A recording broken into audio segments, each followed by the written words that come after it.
established? Yes, Doctor. And the police are particularly anxious that the cause of death be determined at the earliest possible moment. It's a pity. She was a very beautiful woman.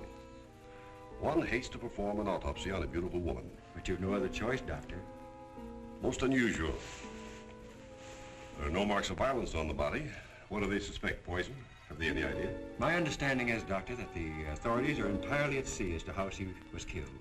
They know why, but, and they also have the fellow who killed her. But... Yes, that doesn't matter. That's none of our business. Our business is to find out what killed her. And yet, one often wonders, what could have caused the last thought that was cut off by death?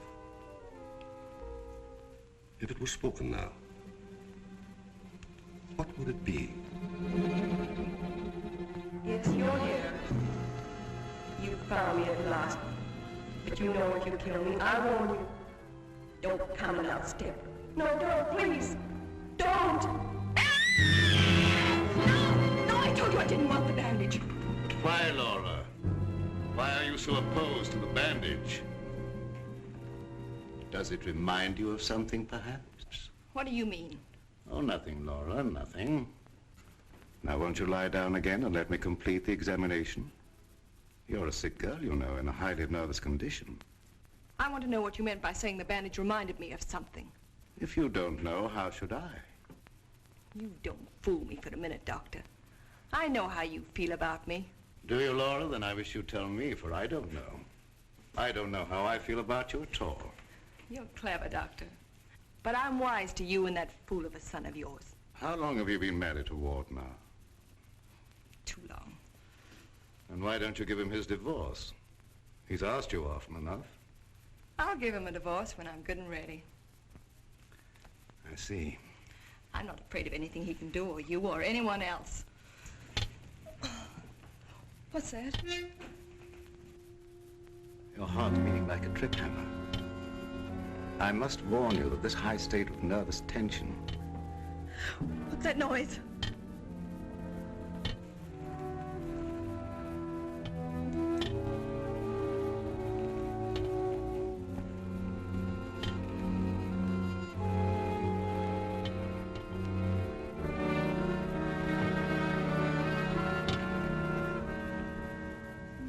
It's only a branch tapping against the window. Now, my dear Laura, if you want me to help you, you must tell me what it is you fear. I told you I'm not afraid of anything. I know what's going on here. Someone's trying to scare me out, but it won't work, see? Here I am, and here I'll stay until I rot. I'm afraid there's more truth in that than you suspect. Laura, I must ask you not to cause Father any more trouble. I don't want you threatening him, you hear? You too. You're so cute. I'm sure you want to be alone. You're not going to make him pay for my mistake. What are you going to do about it? I'd like to... You'd like to choke me, wouldn't you, Ward? You haven't got the nerve. Here. This is the only thing you ever gave me. You can have it back. She's right. I gave her this when we were married. It's the only gift that ever passed between us. Ward, what do you propose to do about Laura? What can I do? She won't leave me. She won't give me a divorce. Well, things can't go on this way, you know. Dad, what is the matter with her? What do you think is wrong? I don't know. She wasn't this way until she began getting those letters from abroad, you remember? Yes, it had something to do with those letters. But you would have thought that when they stopped coming that... What is it, Elizabeth? There's a patient, Doctor, a Mrs. Williams. Williams? That's the name she gave, and she's decked out like she's going to a horse show. I can't see anyone today. Ask her to make another appointment. Dad, please don't let what has happened interfere with your practice. Oh, very well. Send her in a few minutes. Sure, Doctor. Oh, yeah, that Bill Raymond's waiting. Do you want to see him? Who's he? That private cop who's always hanging around just hoping somebody gets murdered. Oh, yes. He's probably come for his check. Take care of it, will you, Ward? Yes. Elizabeth. Yes. This for you. Gee. Thanks, Mr. Rory. But this belongs to Mrs. Van E, doesn't it? Not anymore. It's all yours. She won't get sore, will she? I don't want to have any trouble with her. You know how she is. I know. We all know, Lilibet. And I want to thank you for your patience. Run along now, Lilibet. Yes, Doctor.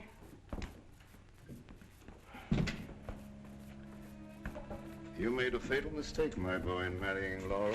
Yes, I know. But you don't suppose I'm going to stand for it forever, do you? No, I don't. And I don't think it will be necessary.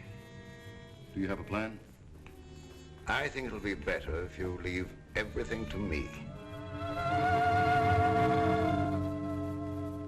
From the day a mysterious caller came to see Dr. Van E. Oh, yes, I remember now, Mrs. Williams. I spoke to you this morning on the telephone. I'm sorry, but I can't tell you any more now than I told you then. Oh, naturally, Doctor. I did not mean to imply that there were any abnormal goings-on here. I assure you there is not, Mrs. Williams, nor will there be. Nevertheless, Doctor, the way you were described to me and the way your place was described to me, I am certain that I am in the right place. May I ask from whom you obtained these descriptions? From a friend, Doctor. A mutual friend.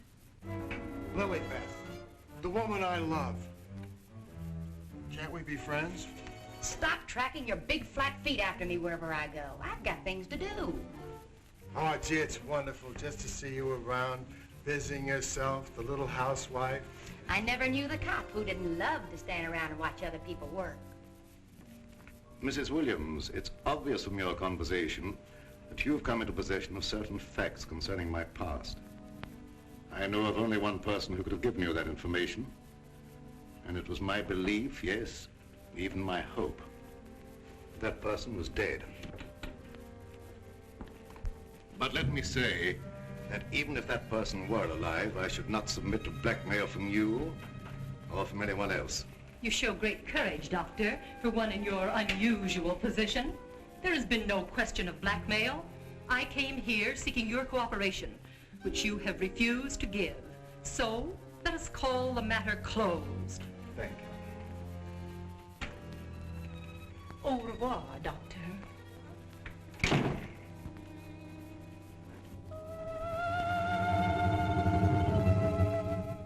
Then came this sinister pair.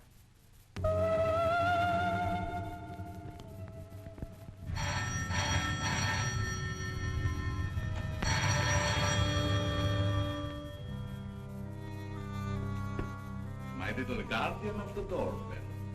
If you had waited another second, Inigo and I should have kicked the door in. Yes, sir. Sir, there is an air of inquiry about you that immediately offends my deepest nature. There is something suggesting Scotland Yard, the French Sûreté, the Italian Carabinieri, the Turkish Police, and other minions of the law. In short, sir, I think you're a cop. Yeah, how'd you know? I believe I'm in the home of Dr. Joseph Van E. Yes, sir. I mean, sirs. Oh, do not be polite to Inigo. He's only offended by it. Run along, Inigo. Make yourself at home. We got a nice tree in the yard, but it ain't got no coconuts.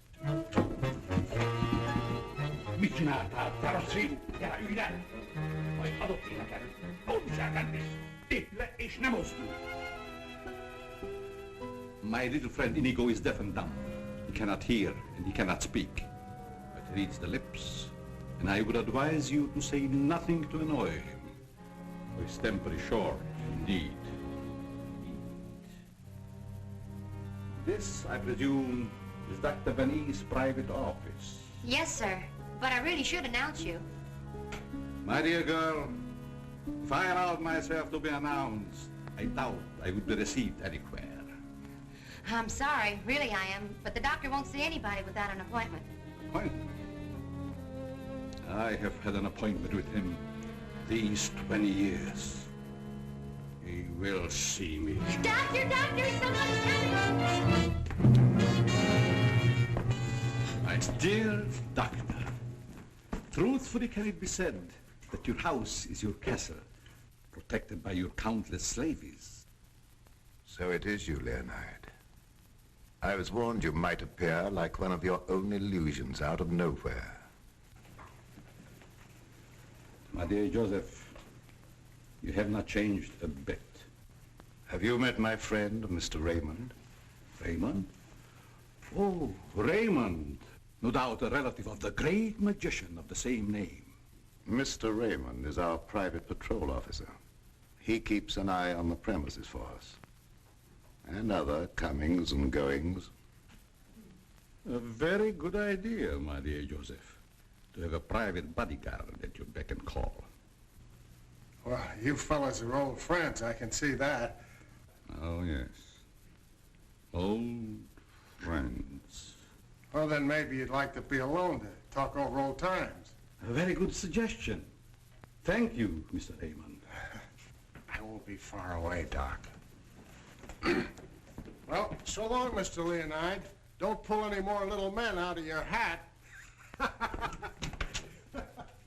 Well, Leonide, what brings you to me after all this time? The long arm of coincidence, my dear Joseph. Simply the long arm of coincidence. Aren't you glad to see me again? No, I can't say that I am. You with your foreign background and I, what are we two in common? Always truthful, Cousin Joseph. As when we were young men. You might have said no and saved your career. But you prefer to tell the truth and ruin yourself. What do you want here, Leonide? A few days' hospitality, my dear Joseph. Nothing more. Is that too much for one cousin to ask of another? Remember, we agreed not to think of each other as cousins again, Leonide. Bygones, my dear Joseph. And I'm willing to forget. And I suggest that you do the same. You've grown older, Leonide, but there may be something in what you say. I'm not one to hold a grudge. But don't do anything that will make me regret my action. You have my promise. Now, if you will show me to my room.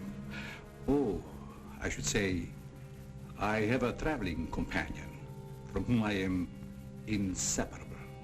Who? Inigo, a dwarf, one of the little men. He became very much attached to me when he lost his master. You do not object?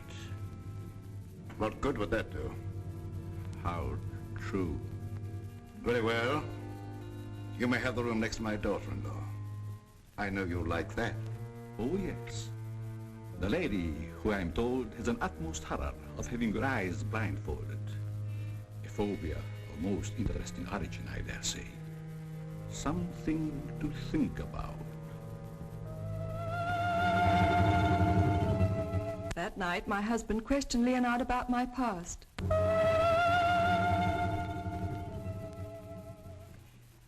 Cousin Leo. Oh, my dear Ward. How flattering that you remember me. Well, how could I ever forget you? What are you doing here? A chance visitor, my boy. I wanted to see the old homestead again. You've seen Father?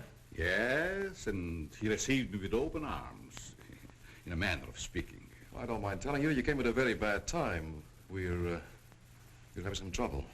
My boy, trouble and I are like this.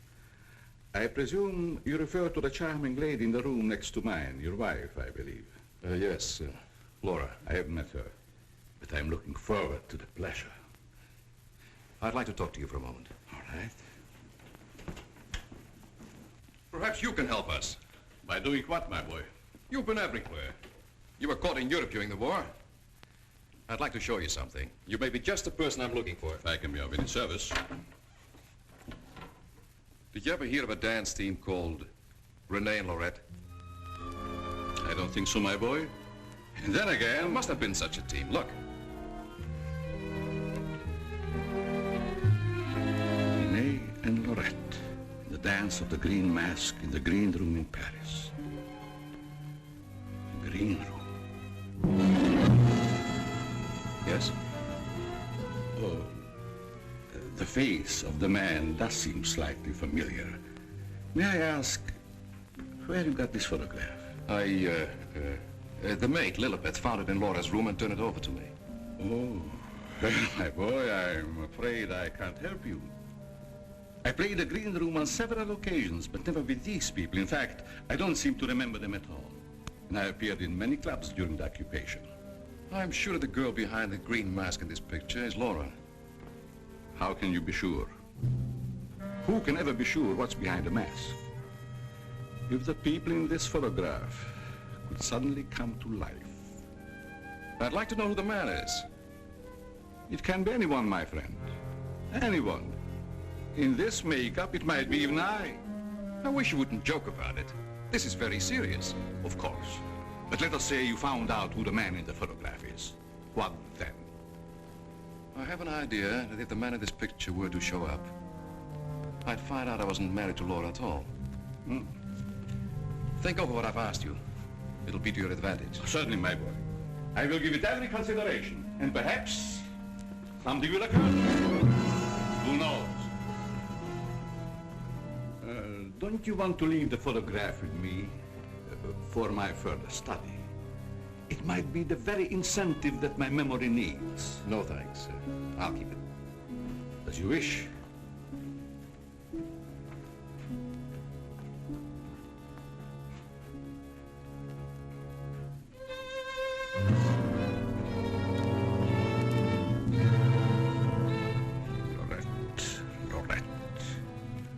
I'll make a bet the man in green will get you yet.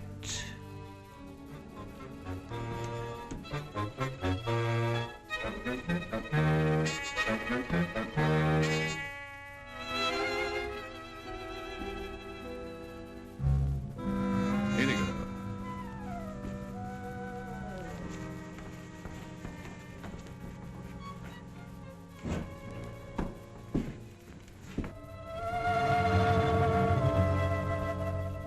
A gruesome surprise was in store for me the following morning.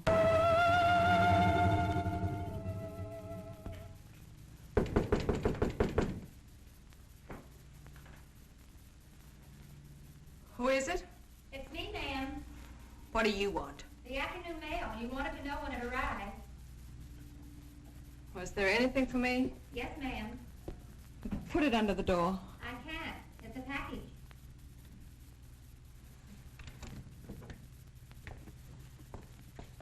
What's in it? I don't know. It's against postal regulations to open other people's mail. That's never stopped you before. I'd like to know what you mean by that remark, ma'am. Oh, shut up and get out. Don't you want me to help you open it? No, I don't. Get out. It's addressed to you in green ink with a warning. Look out for the man with the green mask.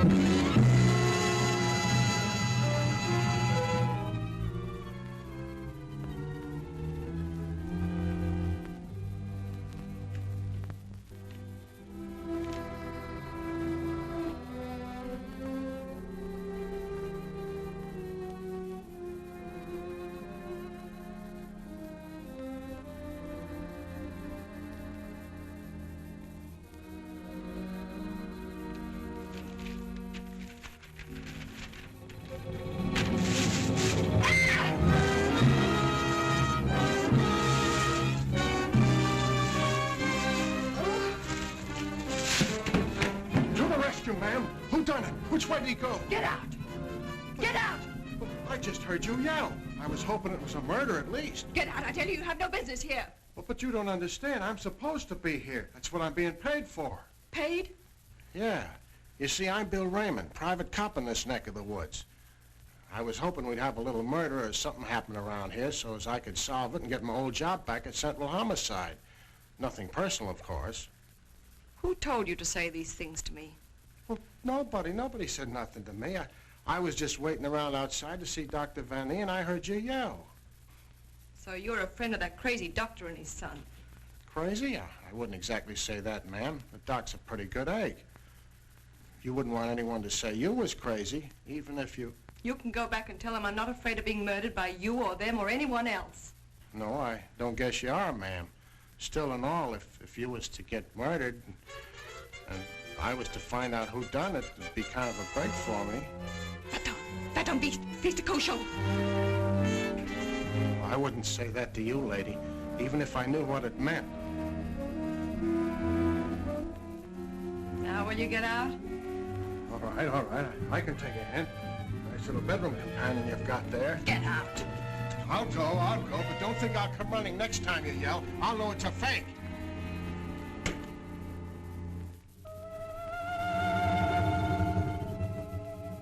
I became afraid and my mind started to crack.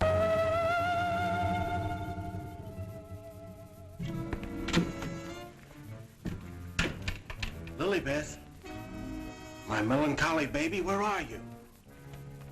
Where'd you get that box? I don't know what you're talking about. You lying little snoop going through my things. What'd you do with the picture? Where is it? I didn't see it.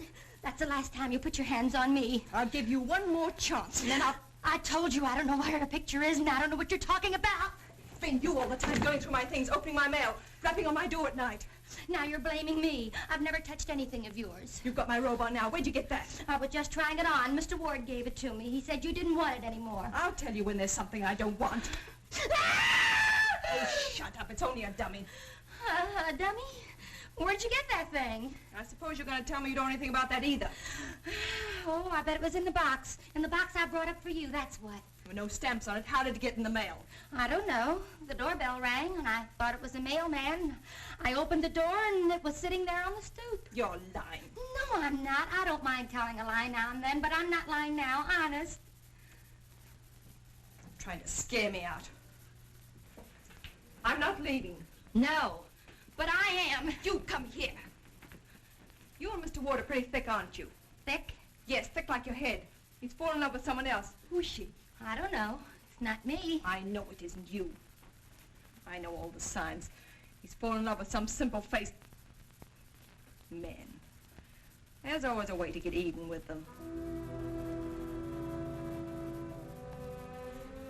I've got to find that picture. Otherwise, they won't know what he looks like. I've got to send it to the police. He won't dare touch me. Who do you mean, the man in the picture? Have you seen him? Maybe I have, and maybe I haven't. Maybe I saw him go behind the thicket, or through the wall, or under the house. He's here in the house? Yes, I let him in. I let him in. He was waiting outside to get you, Miss Laval. Miss Laval. There's nothing safe from your prying eyes, is there? You think you know everything, don't you? I know why you're afraid, and I know what you've done. No, I'm not so thick. I'm not as thick as you think I am, Miss Laval. That head's supposed to be you, kind of a calling card. I'll remind you that... Why, you...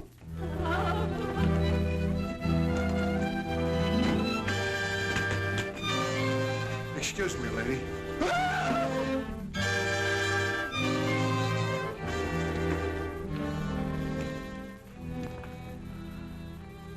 Oh, I'm afraid.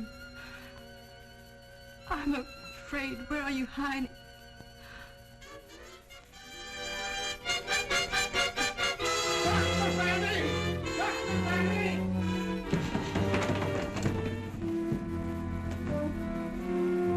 Dr. Vanny! Dr. Vanny! Doc. Fun is fun. But after all, there ain't nothing in my contract that says I gotta... Well, now I ask, is that anything to be playing football with? Where did you get that, Raymond? Miss Vanny chucked it at me like I was a pass receiver for a football team. And I'm all out of practice. Let me see it. This comes from a group of anatomical specimens that was locked in a room in the cellar. How did you happen to get it? That's what I'm trying to tell you. There I was, outside her door, strictly minding my own business, understand? Listening at the keyhole. I don't think that belongs in the realm of your duties, Raymond. But, Doc, there were screams inside. You gotta admit it's within the longitude of my profession to make with an investigatory reaction thereto. What am I saying? I don't understand how his head got from its locked room in the cellar. Well, the way I heard it, it was sent to Mrs. Vanny. That was rather a gruesome practical joke. Why, your anatomical locker hasn't been open for ages. I think you once told me you'd lost the only key to it. I know. There is no key to my knowledge. Why, that thing didn't walk out of the room by itself. Hardly. Doc, I'm worried. What about, Raymond? Well, now, take this head business. The whole thing don't seem hardly serious to me. I think that if it's all the same to you, I better be checking along to other duties. You're not afraid, are you, Raymond? Who, me? Scared? It's just that I don't think that there's going to be any murder here done after all. That's too bad. Well, it's not your fault, I guess. It's just not my lucky day, that's all. Thank you, Lilibeth. Oh, Miss Lilibeth, have you a little more coffee in the kitchen? What happened to the 3 gallons I already gave you today? Lilibeth, what you need is a good, strong, steady man. Who is always hanging around, tracking up my floors and things. What's that on your shoe? Looks like cobwebs from out of the cellar. What were you doing in the basement? It could have been the attic. Bill Raymond, you're holding out on me. What are you up to? Up to? Yes. Who asked you to go poking around in the cellar? It was in performance of my duty.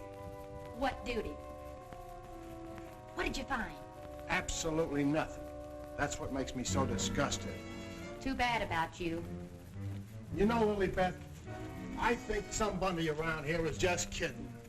They don't mean business at all. Why don't you just wait around and see? Say, if you got any inside dope, I wish you'd tip me off. If I'm ever going to get back to Central and prove I'm a good detective, I gotta have some clues.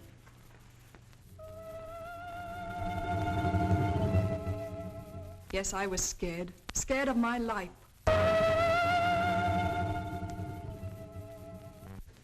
I expected big things of that ghoulish-looking guy, but he ain't delivered neither. I should say, in a way, you were entitled to expect big things from him. Leo was once confined in this house when it was an institution for the insane. Nerves, you know. Do tell. Well, then, he must know his way around the place, huh? I understand while he was here, he engineered an immense number of secret passages through which the guards could keep an eye on the inmates at night. Finally, he took one of these passages into the outside world, and we heard later he'd been seen in Europe. Ah, Europe. That's where history's being made today. Gee, I'd love to travel and... Well, perhaps you'll have an opportunity someday. Not if something don't happen around here pretty soon to make me famous. That Lilibeth. I've been trying to get a cup of coffee off of her all day. She don't care what happens to my metabolism. Metabolism. That's a good word. I wonder what it means.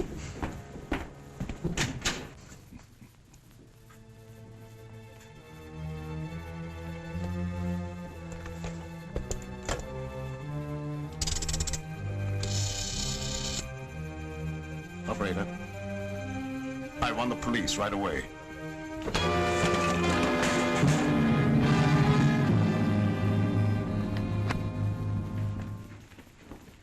Stop crowding me. But, hon, don't you want me around to protect you? That indigo guy might... Yes, but who's going to protect me from you? Lilibeth. My wild Irish rose. I just live for the day when I can take you out of all this. When I can slave and get you the luxuries in life.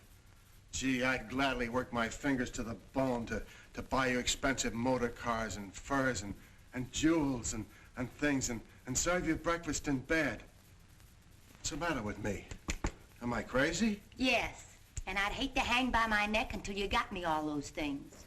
Yeah, you might get a little blue in the face. Still and all I gotta do is to find myself one slightly murdered body, and I'm in. Stop looking at me. Oh, Lilibeth, sometimes I think I'm not getting anywheres with you. What do you think? I think you've got a good idea there. All right, all right. You'll be sorry someday when you see my picture in the paper. Wait and see. Hey, Lilibeth, why don't you answer the doorbell? Maybe that indigo guy wants in.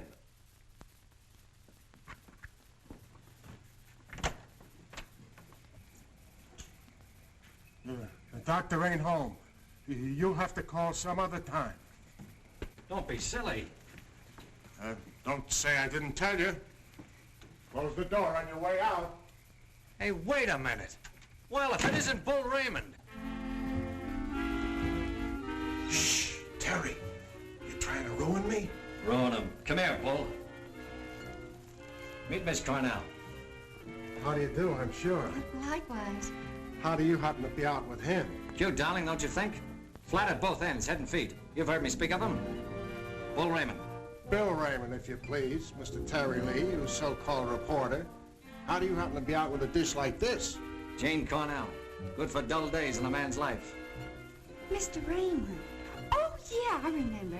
Terry told me about the time you shot up the dressmaker's dummy. Huh? Yeah, he said you closed in on what you thought was the murderer, but it turned out to be the dressmaker's dummy and you shot it full of holes while the real murderer got away. My pal. So this is where you've been hiding after they kicked you out for that fiasco, huh? Bull Bill, I mean? What are you doing here? Can't a man rehabilitate himself in peace? Here I come, looking for an honest crime around here so I can solve it and get myself back to Central. And you come along and... Where's the body, Bull? Bill? There ain't no body. That's the trouble. No, let's keep it friendly. Friendly? What do you mean? Let's have it. Who killed who and why? Are you kidding? Did somebody get knocked off around here? Look, I don't like to be kidded either. Where is it hidden, Sherlock? Oh, Terry, you've been on the police beat so long that... Now listen, Bill, you know me well enough to know I wouldn't come out here just for the ride. Not when I could be, It just so happens there was a call to the police. Came from out here. And I happened to be there when it came through. Miss Cornell happens to be the operator. So she tipped me off. Told me the line had gone dead. So I smelled the story, and here I am for an exclusive. You see what I mean? What's in there? Well, that's the doctor's consulting room, but there ain't nobody in there. I've been standing here for quite a spell. Open it up. Let's take a look. That's funny. The lights in here ain't almost never out. In you go. Never do that. I could get killed that way. Is that bad? Oh, so nothing's happened around here, huh? It's busted.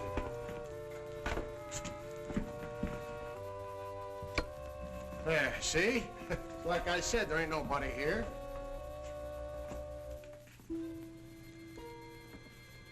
Hey, cut it out, will you? You're making me dizzy. Well, sure, somebody stumbled over it and pulled it out of the wall. Could happen anywheres.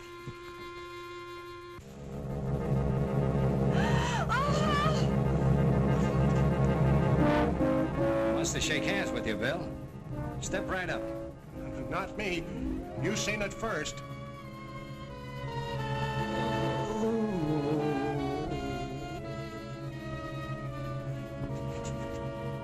Doc! Raymond, did you try and kill me? Oh, why, Doc, why should I do that? You ain't paid me for last month yet. How long you been here? Now, let me see. I was going to make a telephone call when... Somebody conked you, huh, Doctor? Then ripped the telephone wire out? Yes, I imagine that is about what happened. Who are these people? Well, they're all right, Doc. This is Terry Lee and Miss Cornell from the Times. We don't want any reporters here. Nothing's happened. Look, Doctor, nobody ever wants reporters, but then something happens and there they are. But nothing has happened. I fell and hurt my head. Oh, I see. Then you got up again, put yourself on the table, and got all nice and pretty in that shroud there. You won't get any story here. And now, if you'll excuse me, I have some work to do.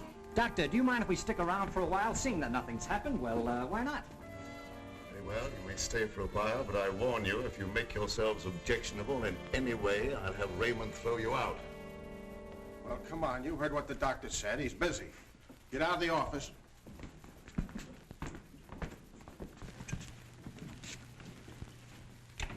Probably a pretty nice guy, caught in a tough spot. That's the way I see it. You wouldn't want me to tell him you got kicked out of homicide, would you, Bill, old boy? Oh, Terry, you're my pal. You know that, don't you? Would I kick you out? You would if you could, Bill. Now, why can't we have a little talk, quiet like? Well, if you just follow me in the parlor over here. Oh, me too, darling, me too. Darling knows everything about everyone, and that's how I learned. Did that? I just sit at his feet and listen. Yeah? Maybe I'm gonna miss you an awful lot when I grow tired of you. Now remember, you're just going to listen. Well, of course, darling. What else do I do when I'm with you? Sit down. Now, as I remember it, there was a singer at the Click Club who called herself Flora Laval. Didn't she marry young Ward Vanny a couple of years ago? I don't know nothing about it. Oh, yes, you do. It was just about the same time that you had that affair with the dressmaker's dummy. Oh, yeah. Yeah, now I remember, Terry. You're right, you're right. She was down to the Click Club, and it was her that married Ward. Wasn't that on a bet of some kind? Well, there was a party going on, and somebody dared Ward to ask the singer to marry him, and he thought at the time it was a good gag, and he went along with it. That's right. He got pretty high and then popped the question at her. How romantic. I just love that. Hush, dear. L-I-S-T-E-N. Oh. Well, that's how it happened anyway. Ward woke up the next morning and found himself married solid. He'd asked her, and she'd snapped him up. Oh, and they lived snappily ever after. I don't care. I think it was sweet.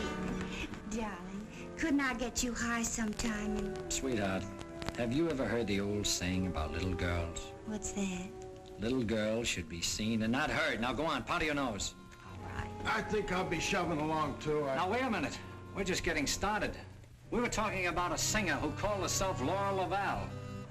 Pushed away into this house for good reasons of her own. Gentlemen, I beg your pardon. I must tell you frankly, I have been eavesdropping. Professor Leonard, this is a reunion. My boy, you must forgive me. You seem to remember me, but I do not recollect you. When was it? What was it? Oh, Professor, it was a long time ago, and I was a kid up in the balcony in Albany. Yes? When you brought down the house with great feats of legerdemain. Oh. You remember, Professor? That was the night that the box office receipts disappeared, just like magic. Part of the act, my boy. Just a part of the act. It's a pleasure to meet one of my youthful admirers. Terry Lee of the Central City Times. Oh, the press. Well, it's nice to have known you. Wait a minute, Professor. What's your hurry?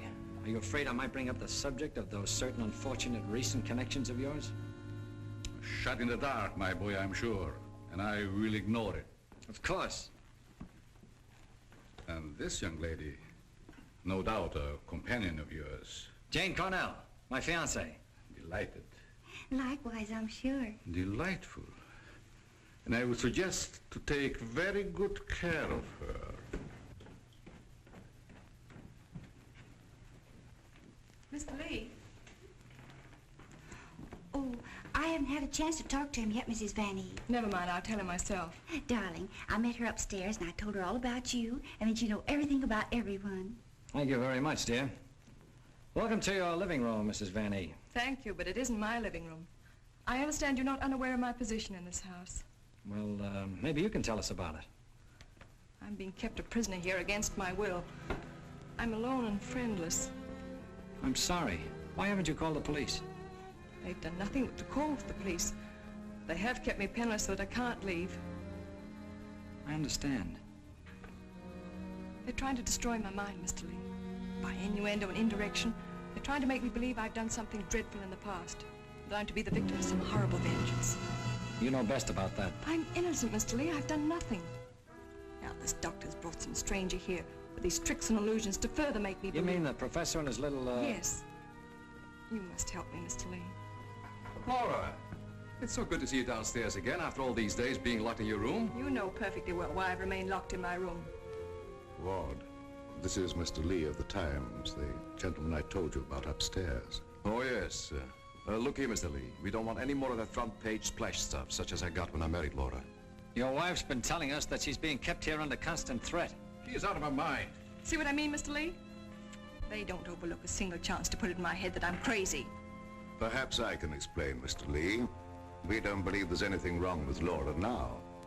But we are sure something will happen to her mind if she continues to live under this strain. It's just as I told you. They're behind it. Can't I make that clear to you? They spend all their time trying to terrify me. They write me letters in green ink. They send me dummy heads wrapped in green paper. Anything to frighten me so I can't sleep. I can't think. The only thought in my head is that I'm going to be killed. These are very serious charges, gentlemen.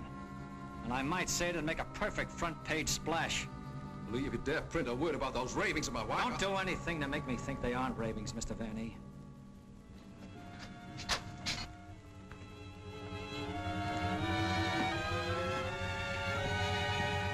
He said to put the blindfold on, and you will know the truth. No!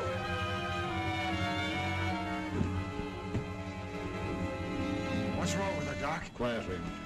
You don't mean that she's... Dead, Raymond.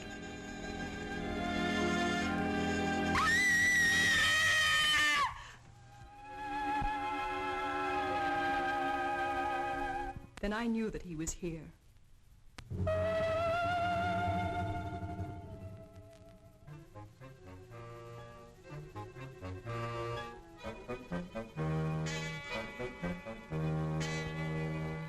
She's coming out of it, but she's in an advanced state of shock. May be necessary to administer a sedative. That's intended to shut her up. I'd like to hear her do some more talking, Doctor. If her mind is allowed to dwell upon what's happened, that may be the breaking point. Well, you've got all the answers. Look here, Lee, I don't like your tone. If you have any insinuations to make them to me. Okay, I will. Suppose you and I talk this over downstairs. I don't recognize your right to question me. However, if it'll make you leave Father alone...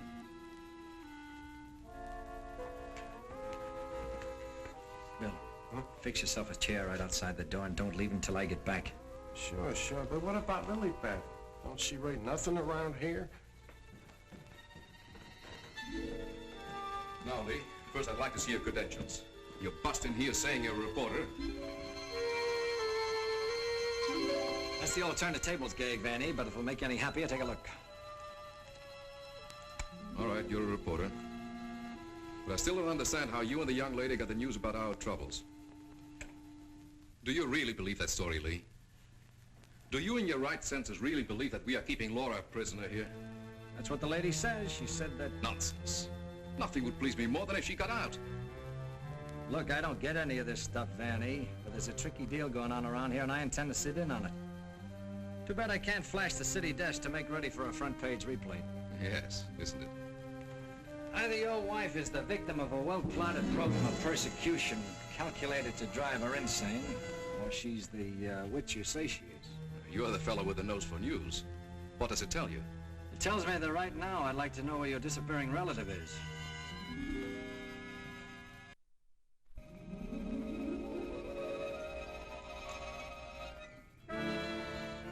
Get back, you fool. What's out there? I have a right to know.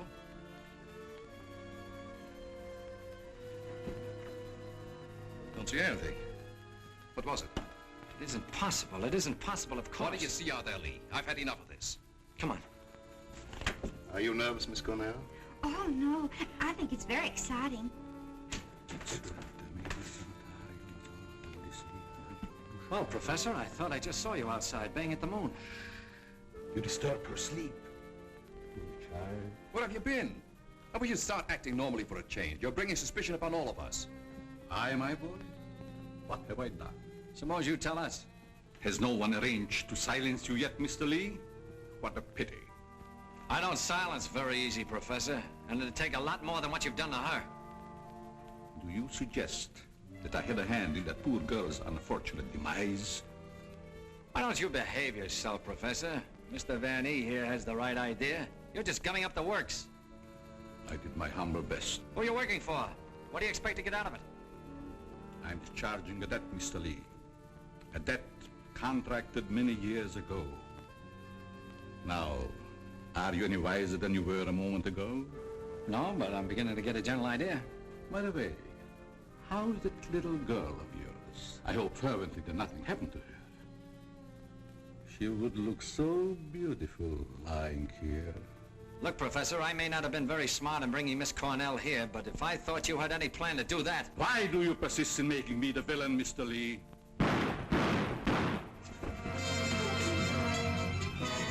Now we will let you be the witness, Mr. Lee. I am here. The sounds came from upstairs, right? Always reliable. Now what are you rehearsing? In there, Terry! In there! It's murder!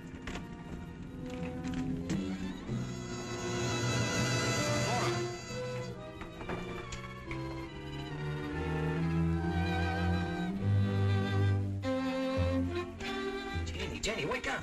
Wake up! Oh, Terry. Tell me, what happened? Oh, Terry, darling. Let me think. Everything went black and... Yes? Then it started to talk. What started to talk? I don't know. That thing. Now look, let's get back to the beginning. I left you here with Dr. Van A. Yeah, and then he gave Mrs. Van A a shot with a long needle. Never mind that. All right. Then he said, would I sit with Mrs. Van A? Okay. Where is she now? Who? Mrs. Van A. Where did she go? That's just what I asked you, Janie. Well, she was right here. Then Dr. Van A went out. Then what happened? Oh, then Bill Raymond came in. Oh, that's great. The two of you in the same room at the same time. How did you communicate with each other? Sign language? Oh, I don't care. All you do is make fun of me. I didn't ask to come to this, whatever it is. Oh, yes, you did, dear. Don't you remember? You said you wanted to see what the life of a reporter was like. Don't forget, Mr. Lee, one must not expect too much of certain types of mentality. Shut up, Bill Raymond. I remember you when you couldn't even make your X. Oh, I want to go home. We can't go home, darling. We've got to get a story. Why? You don't understand. Yes, I do. Why do we have to get the story? Who cares? She's got you there. All right. Now you tell me, what happened to you? Me? Oh, well, you said to stay outside the door, and I pulled up a chair. That's right. She was inside the door and you were outside.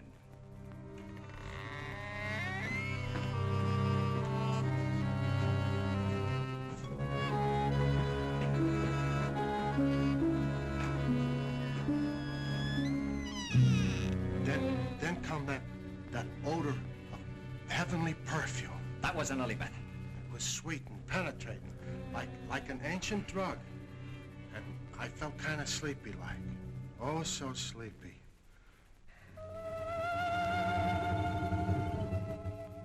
At last, he had me under his power.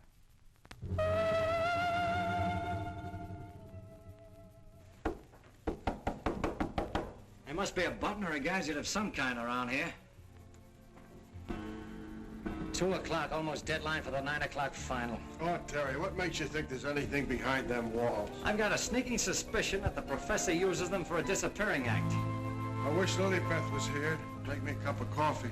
Well, she's right over in the doctor's office. Why don't you ask her? Poor Lily Beth. I kind of hinted that all I needed was a murdered body, but I didn't think she'd take it personal. Will you stay with those walls? I've been around them 3 times, Terry. Thing I can't understand, if the professor was down here when the trouble was going on upstairs, he just had to be 2 different guys in order to have a hand in it. Oh, Terry, let's figure it out in the morning, huh? What's that?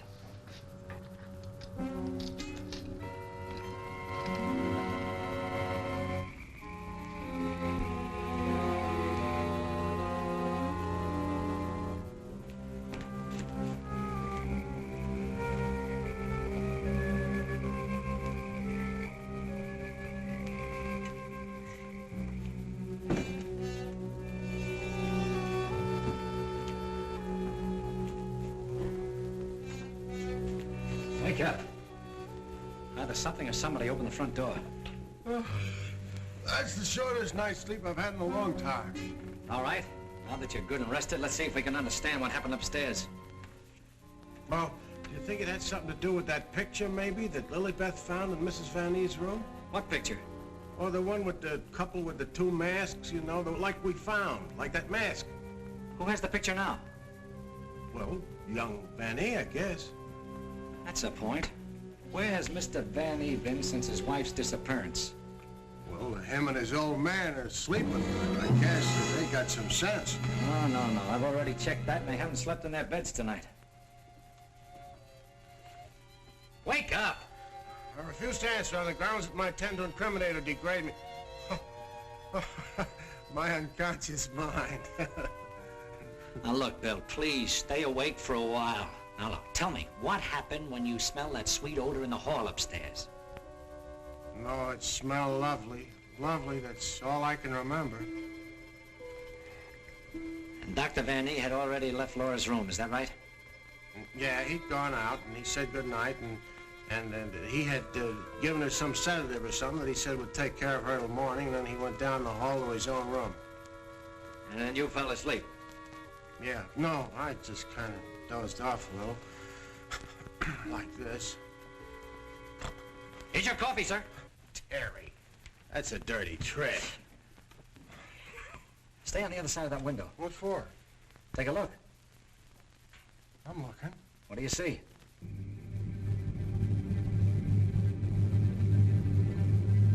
Why, it's Professor Leonard. You think so? Come on, get outside. Who, me? Yes, you. I can't go out there with Jane in here. Well, why can't I stay inside and watch and you go outside? Oh, that's great. You'll watch the way you did upstairs. Now, do you want that guy to get away? Yes. Standing there shaking in your boots. Aren't you ashamed of yourself? No. Well, you should be. Go on, Bill. This is your one chance to rehabilitate yourself. Wished I'd never even heard of the word.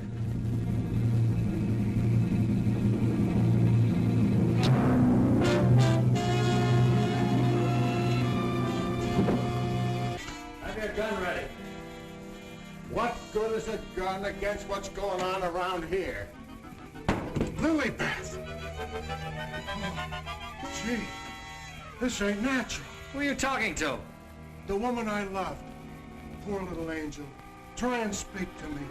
She can't hear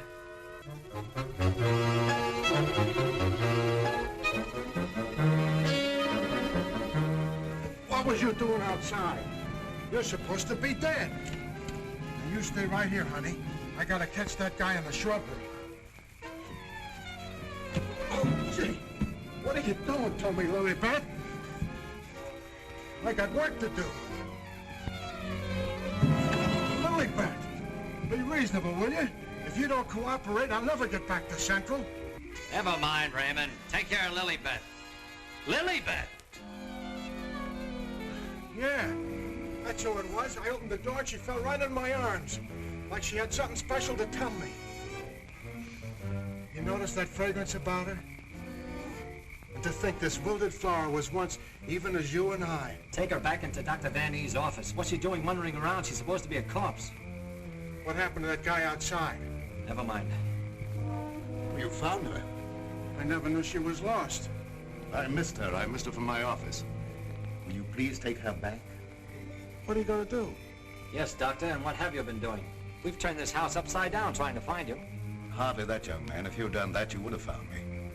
Now, Raymond, we can't allow this girl to remain in this condition any longer. But what can you do? She looks like a perfect stiff to me. Bring him into my office. Oh, Doctor, this may not be any news to you, but your daughter-in-law has disappeared. Oh, how dreadful. But let us say somewhat overdue, eh, Mr. Lee?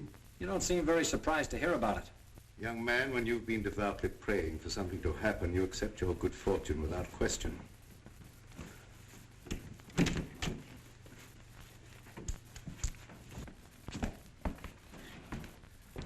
We thought that probably you might be able to throw some light on the subject.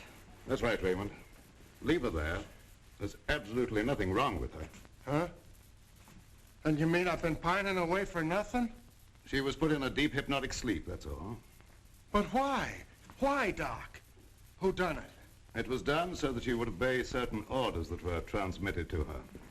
If that's true, then why did you declare her dead? I had my own good reasons.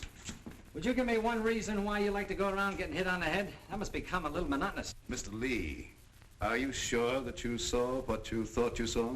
Well, I'm not blind. I might be getting a little dizzy in this madhouse.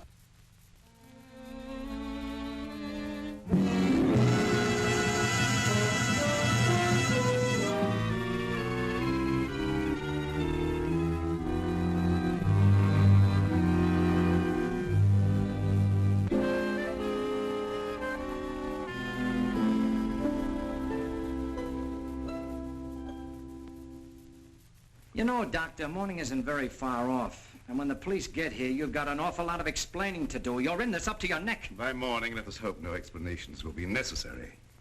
Everything will have explained itself. Poor little sleeping beauty.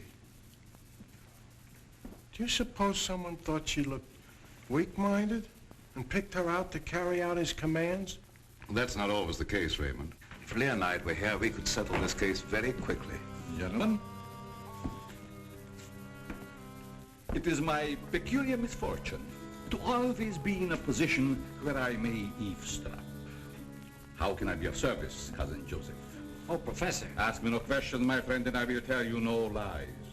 Leonard, you could undo certain mischief that has been done this girl. I know you can help if you will. I could, Marie-Joseph. But I will not bring down the wrath of the unknown madman who is loose about these premises. It is a matter of self-preservation. I had nothing to do with hypnotizing this girl. I have an idea that she may have already carried out the unknown's orders and that he no longer needs her. Nevertheless, Marie-Joseph, you must excuse me. Just a minute, Professor. I wonder what would happen, Professor, if in connection with your sudden reappearance here, somebody dug up the old story of why you swindled Dr. Van E and then ran off and let him take the rap. I will not be blackmailed, Mr. Lee. And I observe again that you're a young man who knows too much for his own good. And I would also like to know where you obtained all this information. You're extremely young to have your fingertips on events of 20 years ago. I have a memory like an elephant. I never forget something once I hear it. I'm a sharpie, Professor, as every one of you will admit before morning. Now, Doctor, I'd like to bore you with a few questions. I wouldn't mind, young man, if you had the slightest idea of what you were looking for. Maybe if we start back to the time around midnight, when you administered what you call a sedative to your daughter-in-law. Are you inferring that I had anything to do with Laura's disappearance? Why do you keep evading the issue, Doctor? You know you'll have to confess when the police get here anyway. I would remind you, young man, that you're making a direct accusation, and I refuse to answer. Look, I want the facts and I want them now. Let's cut out the mulberry bush routine. Listen, Bill, you're supposed to be a cop and you want to get back to homicide. Help me make the doctor loosen up. He knows a lot more than he's telling. Well, sure, I'll help Terry, but first let's get Lilybeth out of this. Maybe she can tell us something. Yes, Mr. Lee, it seems to me that you're not too anxious to have Lilybeth restored to consciousness.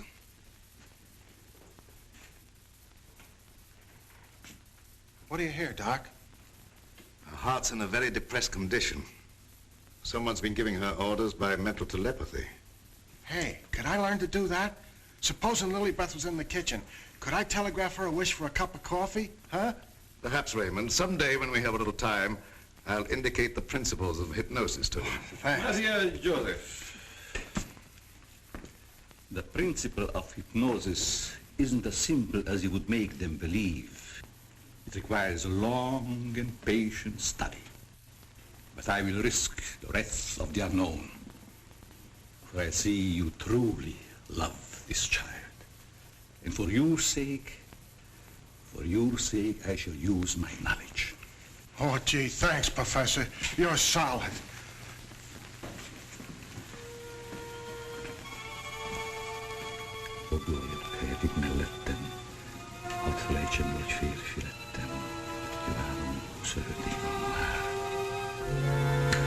Wake up.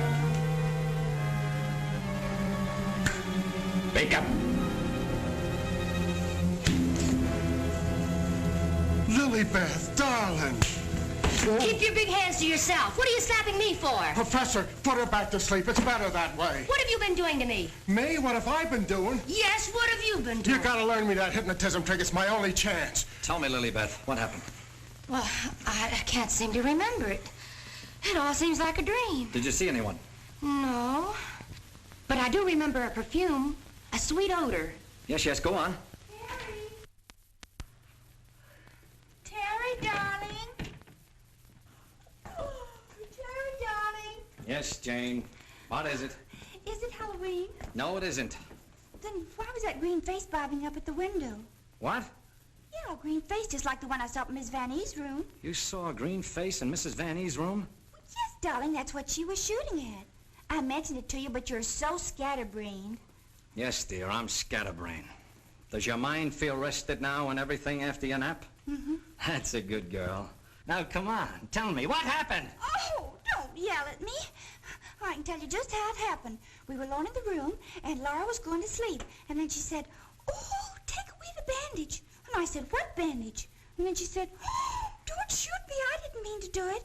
And then, the room got awfully black.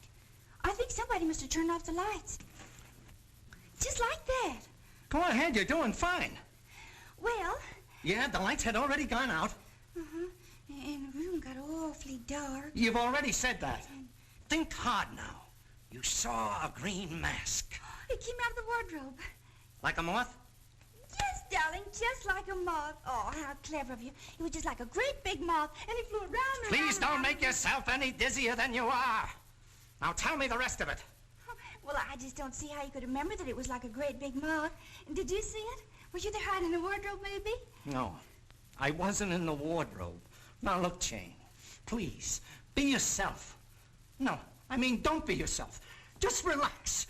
Relax. Mr. Lee, just a moment. Where were you? Were you upstairs? No, I was down here talking with your son. And by the way, where is he? Here I am, Mr. Lee. What can I do for you? Will you stop it? Yes, I was listening outside the door. You haven't answered my father's question yet. Oh, come on, take it easy, take it easy. Maybe you can tell us where you've been, Mr. Van E. Of course you don't know anything about your wife's whereabouts. Oh, go on, tell him where she is. I want to go home. I'm hungry. Quiet, everybody, quiet! Laura! Don't. No, don't. Don't.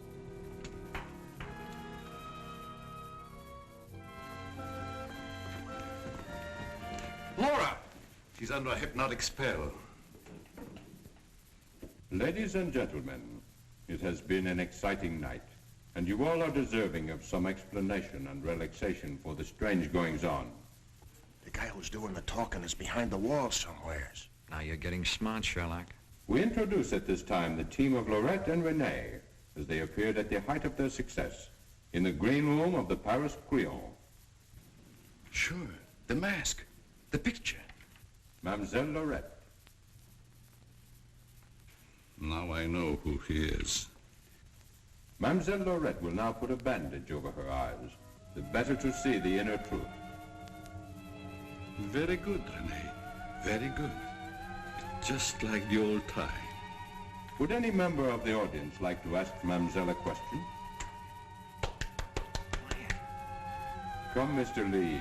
You have been so full of questions up to now. I'm thinking, brother. We cannot keep Mademoiselle too long in this delicate mental balance. She has been under a great strain lately.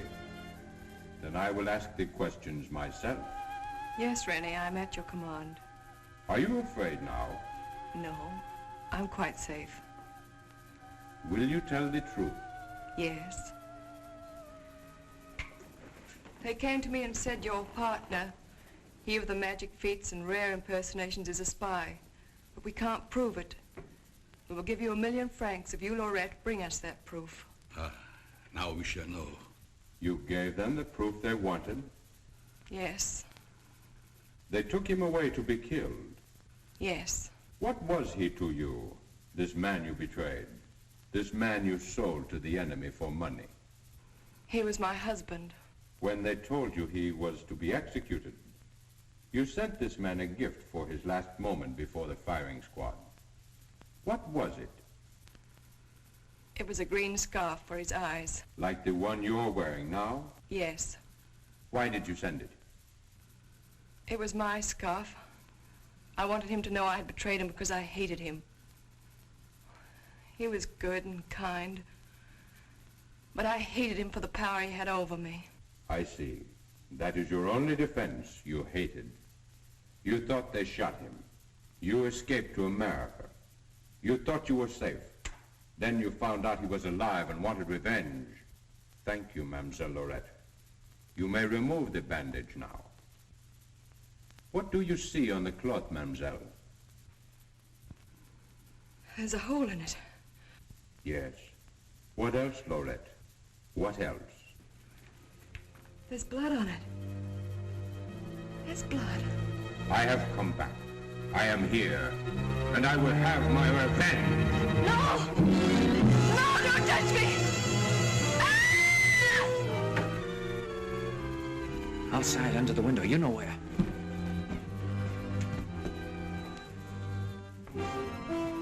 Yes, he had his revenge. She's been living in mortal terror that he'd find her. Just a minute, lady. You ain't going nowheres. Well, if it ain't Mrs. Williams. Come along with me. Come on. You want me to slug you? Get inside. Hey, Terry, come here. Get a load of this. There's your man. At last I caught me a murderer. You're wrong. I never laid a hand on her. Nay, my boy, you kept your promise to me. You said you wouldn't touch her. But she's dead, ain't she? And you ain't going nowhere till we find out what killed her. And you, Professor, you know too much for your own good. I'm holding you, too. Now you're getting smart, Bill. Well, Professor, I see you two know each other. Yes. Rene was my assistant. I taught him everything he knows. He went out for himself and became a success. Later, we met in a concentration camp. And here we are. A small world, Mr. Lee. A small world, indeed. Terry, isn't this the place where you get the marriage licenses? No, dear, this is the morgue, the morgue. Oh, darling, you say the cutest things. The mark! Oh! Oh, never mind, dear. You just stay right here. Nobody will get you. Oh, but Well, Doctor, got anything to add to my story of the year? Who's this Rene? Rene was her husband. She turned him over for a sum. Figured the Nazis would take care of him, but he had ideas of his own. Look, Doc, was it murder? Do I finally get a break? Was she murdered? We're sending the report to the police. What was it say? Ah, come on, Doctor. Don't hold out on us. I didn't understand it at first, but I do now. There were no marks of violence on the body, and we found no internal disturbances. What does this all add up to, Doctor? Yes, let's have it. She was literally scared to death.